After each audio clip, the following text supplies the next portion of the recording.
Bonjour tout le monde. Bon, je vous ai raconté une histoire hier et je crois que je vais vous enfiler une deuxième ce matin. Voilà. Et cette-ci, elle se passe, ça doit être 2013-2012. Voilà. Et ça se passe dans le parc Borelli. Et je joue avec Passo et Thierry Bésandry. La fameuse année où on perd contre Dylan Robineau et le petit Vigo en demi-finale. Donc cette partie que je vous raconte, c'est le 3e jour.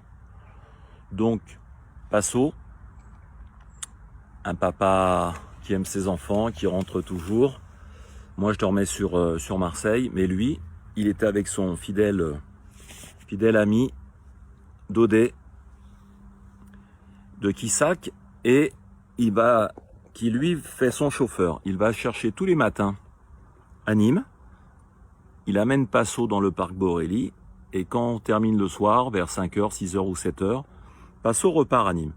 J'ai dit, écoute, là on est quand même le 3e jour, ça serait bien que tu dormes, hein, on va te prendre une piole et tout, parce que... Mais non Marco, j'ai promis à Lila, donc ma femme, et mes enfants, tout ça, je rentre, j'en ai pas pour longtemps, Jean-Pierre, Daudet me ramène et il viendra me chercher demain matin. J'ai dit, oui, mais attention, demain matin, c'est les départs de vacances, c'est en plein mois de juillet, tout ça, tu risques d'avoir du monde. Mais te fais pas de bile, on partira tôt. Ok. Donc, on prend une équipe de Marseille qui jouait très très bien. Et on jouait de l'autre côté de la Rosace, là, dans le parc Borelli. Et moi, je pars avec Thierry. Thierry, on attend Passo.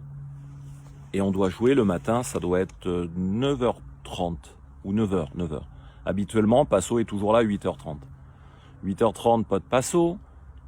8h45, pas de Passo. 9h, pas de Passo. Qu'est-ce que je fais? J'ai le carton. Je pars sur mon terrain.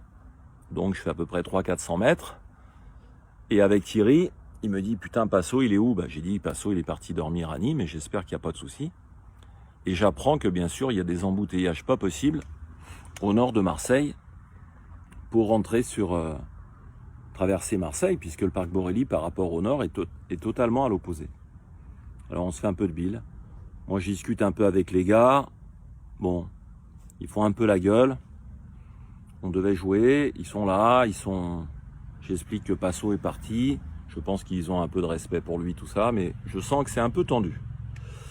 On arrive, 9h15, Passo pas là. Putain, et on joue, il faut qu'on joue très très vite, quoi.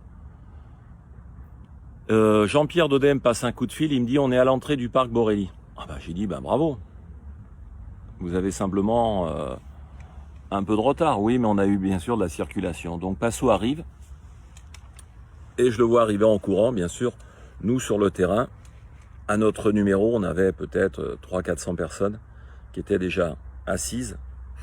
Ça fait des galeries naturelles, c'est ça qui est à Marseille, c'est ça qui est beau, et moi j'aime beaucoup ça. Et on attend Passo. Donc arrive, la bombe retentit, et Passo donc arrive en courant.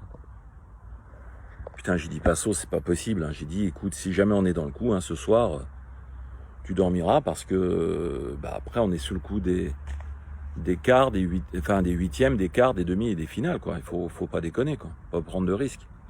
Il me dit, attends, gagnons, c'est là déjà. Donc les gars, à peine ils disent bonjour à Passo parce que Passo avait du retard. J'ai dit, allez Passo, échauffe-toi un petit peu. Le gars gagne la pièce, putain, il envoie le bouchon. Ça commence comme ça.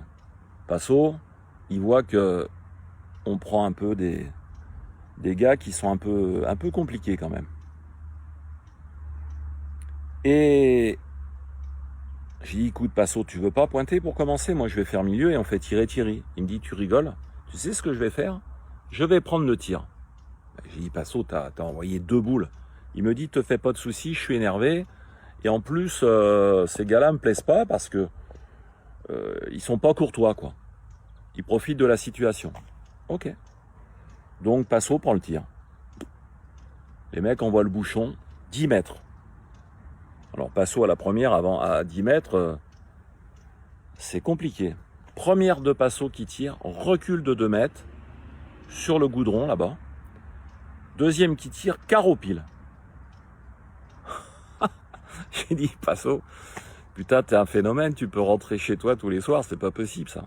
Il me dit, t'inquiète, ne dis rien, ne dis rien. On attaque, on joue bien, pim, pam, pam, pam. Passo, allez, la partie dure 5 mènes. On gagne 13-0 contre les gars. Passo a tiré 10 boules dans le goudron, hein, derrière la rosace là-bas. Il en a fait 10 sur 10. Et il m'a fait 2 patinettes et 3 piles. Ça n'a pas bougé. Incroyable ce Passo. Il me dit, bon, bah maintenant je vais aller boire un café. Hein. Bravo mon Passo. Donc on était libre. On était libre puisque après on jouait que l'après-midi à 14h30. J'ai dit, cette fois-ci, je te lâche pas. On déjeune ensemble ce midi, on ira dans le parc avec Michel Montana, qui était le boss à l'époque. Et j'ai des tickets et on ira manger avec des amis, tout ça. Voilà qui était Passo. Passo, un homme extraordinaire, un père de famille comme j'en connaissais pas. Et puis un joueur, ça me fait hérisser les poils de parler de Passo. Passo, je t'aime et tu nous manques beaucoup, beaucoup. Allez, cette année, je vais essayer de faire un effort pour toi. Ok ? Salut Passo, salut les amis. J'espère que mon histoire elle était sympa. Allez, à bientôt.